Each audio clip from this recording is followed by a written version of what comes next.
guys, my name is Nipendar and this little baby is Kabir, and we're gonna share one of our favorite Indian dish with you guys that we cook at home a lot, at least once a week or once every 2 weeks. It is probably the yummiest Indian dish you will taste, and you will not find it in restaurant. It's kind of like a rural dish. It originated in the northwestern India, and it's made from the locally sourced ingredients. People have cattle there just like here, so they have milk and they have curd. The main ingredient in this is chickpea powder called besan. Okay, it's very versatile, as I said. The 2-pound package costs like $4-5, and it's made out of chickpeas. As I was saying, the chickpeas you may know from garbanzo beans. Garbanzo beans is a type of chickpea. The other types is kala chana or Kabuli chana, as the place Kabul in Afghanistan. It's little black and with a thicker shell. And this is the lentils, dal, made out of the same chickpeas. If you break it inside it looks yellow. And you grind it up, you get this powder. Very versatile. There's so many recipes that you can make out of this chickpea powder. It has like a nice umami flavor to it, and a lot of Indian snacks, most of Indian snacks you see on the shelf in Indian store would definitely have this ingredient. The other main ingredient that we have is this curd. As I was saying, this is whole milk plain yogurt. Okay, not vanilla, not any flavor, just plain whole milk yogurt. I bought this from Aldi. You can get it from Indian store. You can also get it from Kroger. And the seasoning is very minimal. This is a cumin coriander mix, ground up cumin coriander mix. You can buy it at any Indian store. Turmeric, which is getting very popular in the US nowadays for health reasons, but this is used in almost every Indian dish. Okay, this is turmeric powder.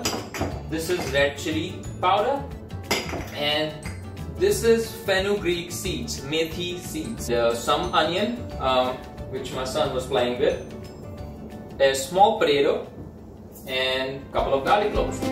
So that's pretty much it. Alright, let's get cooking. So let's chop our garlic and onion. So you just smash the garlic and all the husk comes out. And then it's a slow cooked recipe, and it's overall gonna take us around 40-45 minutes. But it's a really fun thing to make. It's very rewarding at the end. So we have our onion and garlic chopped up, and now we're gonna start the curry, which is the base gravy, buttermilk and chickpea flour. And fritters we're gonna make later, because as I was saying, it's slow cooked, so we're gonna let the curry cook, and then we're gonna get to our rice and fritters. So we're gonna take 1 cup of chickpea powder, put it down, and 3 times curd. Okay, so 3 cups of this for 1 cup of chickpea powder. That's where the yumminess comes from. Alright, you don't have to worry about getting completely 3 cups. It's not an exact science. Okay, and then I'm gonna add my seasoning. So I'm gonna take a spoonful of cumin coriander. I'm gonna take half a spoon of turmeric. You can add more if you want. I'm gonna do at least half tablespoon of red chili powder, and spoonful of salt water. I'm gonna take 2 cups of water. So everything is in this large bowl. I'm just gonna mix it all together using a hand whisk. Okay, you're gonna mix it very nice to make it all seamless. You would need a large bowl for it. Okay, I've added 2 cups of water to begin with. I'm not happy with this color, so I'm gonna add another half spoon of turmeric to it. Okay, and another half spoon of cumin coriander. So total 1.5, 1/2. Yeah, I like this color a lot better. And I'm gonna go ahead and add 1 more cup of water.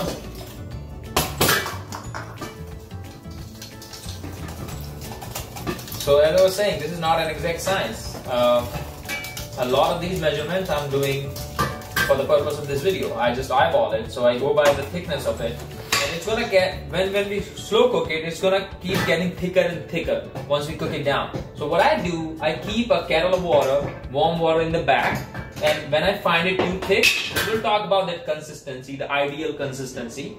And when it gets too thick, I just pour more water into it. Our oil is hot enough. I'm gonna take this half spoon of methi seeds and put it in. So let's take a look. It's gonna start crackling.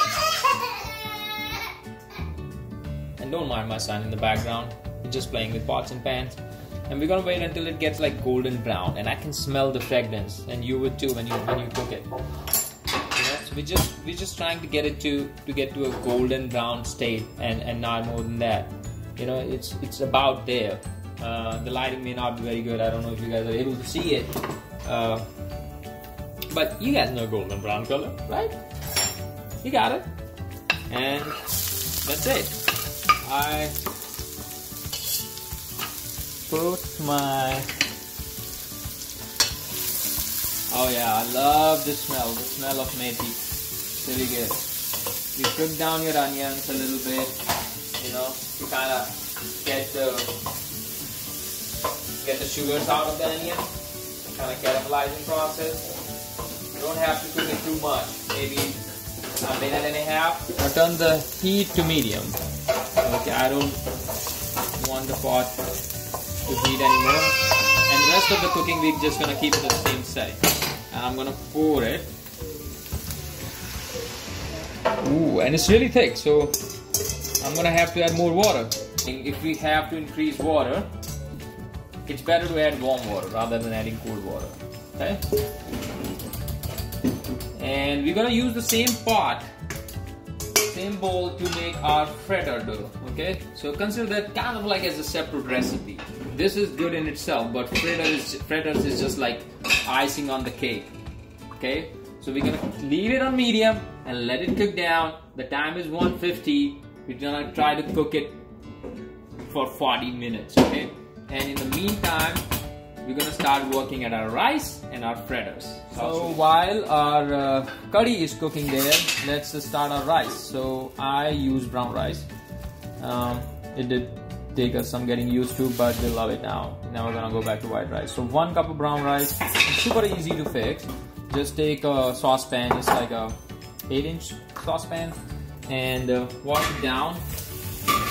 I don't know if you really have to, but I learned like, and there's some like some trace amounts of arsenic in rice, so it's better to kind of wash it down.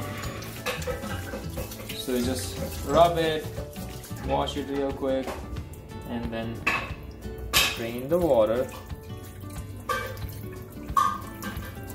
So we used 1 cup of rice. We're gonna put 2 cups of water in it, or if you want it a little softer, you can put it a little over 2 cups.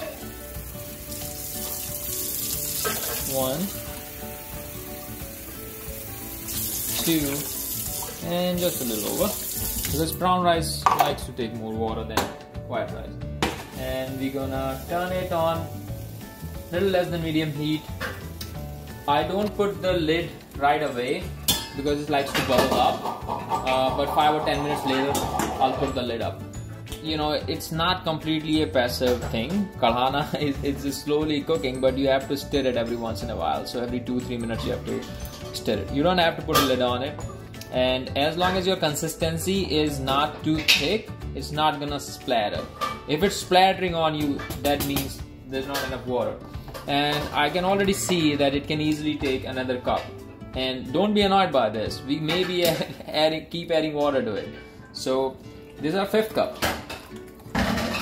5th cup goes here. Yeah, I think this is good consistency. While our curry is cooking and rice is cooking, we're gonna start with the fritters. The first thing is just take a saucepan, or if you have a kadhi, actually that would be great. I don't have the luxury of gas stove yet. I'm gonna put it soon. But gas stoves work really good. So look up kadhi. Those are great for like deep frying. So and you can see it's like 1/4 full, and that's enough for frying our fritters. So basically, it's a deep fried fritters, and this is something that kids should not do. Okay. All right. So while this is heating up, really quick, we're gonna make the mixture for the fritters. So we're gonna take 1 cup of chickpea flour, so exactly 1 cup right here, and add some seasoning to it and just mix it with the right amount of water. So let's add 1 spoon cumin coriander, 1/2 spoon chili powder, 1/2 spoon turmeric, and 3/4 of a spoon of salt. But I'm gonna add water very carefully because it has to be a paste, okay? It has to be like a droopy paste that we will take with a spoon and drop into this hot oil to make fritters. Get it from the edges. So actually I have the proportions for you. It's 1 cup.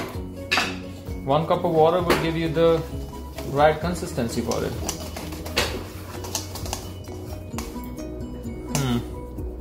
Am I happy with it? I think I am. Alright, our mixture is ready. And I'm gonna take a spoonful and make sure that the bottom of your spoon is clear. So you just are dropping from those spoon itself, and oil has to be hot enough. It should like sizzle right when you put it in. Okay, there you go. Take a spoonful, clean it up, drop it. Take a spoonful, clean it up, drop it. Take a spoonful, clean it up, drop it. Take a spoonful, like that. Just fill it up completely. You don't want to burn it, so be prepared for the next phase. And when you're new to this, don't try to get it too crowded. Take your time, make less. And I just go in and break them apart so that I can turn them over. Okay, so when they start popping up, I think they're ready to be flipped. Okay, just maneuver them to turn around so that they can cook on both sides. It's way easier when you're cooking this in a kadhi, and kadhis are actually not suitable for glass top kind of gas range, because they try to be these gas range try to be too smart, and they turn off if the contact surface area is not big enough, and the kadhi have smaller surface area, but they're perfect for flames gas stove. Alright, so again we are trying to get it to a golden brown, right? Like this is a golden brown. That's what we're trying to get to. Hold the spoon to let the hot oil drain out, and I'll try to be smooth this time. See, I'm getting smooth. And you can take a little break from making your fritters to stir your pot, okay? And when you stir your pot, try to remove any buildup at the bottom using a thick spoon. I use a thick wooden spoon. Absolutely do not use a metal spoon for this. And you can see the color is starting to change. That's all the chemical process that's happening and making this a nice, rich, creamy blend, okay? And the color of the turmeric and other ingredients is coming out. So at least every 5 minutes try to tend to your pot and stir it nicely at the bottom, scraping at the bottom. My curry is potatoes. If you don't like potatoes, you don't have to put it. I chop it fine so that they cook easily, and we are adding it almost halfway the cooking time of our curry. So we started at 150. We are 23 minutes into cooking. We'll drop our potatoes and we'll drop our fritters and we'll cook it together. And you see the consistency is pretty good actually right now. But I may add half a cup of water. We're down to 5, right?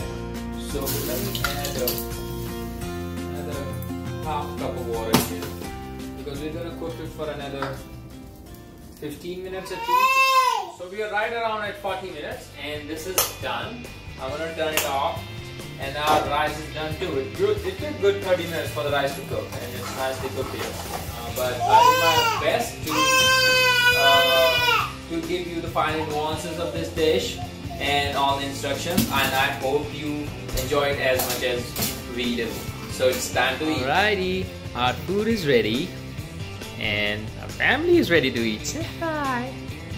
What's up, Kabu? Yeah. Alright, please enjoy this dish from our family. How is it, Kabu?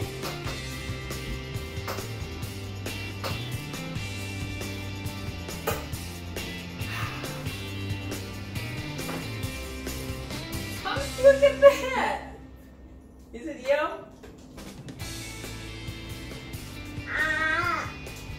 So it passed the baby test for sure. Did it pass the mama test? Yes. Alright, go ahead and bite into it, mama. It's good. Enjoy. Namaste. Namaste.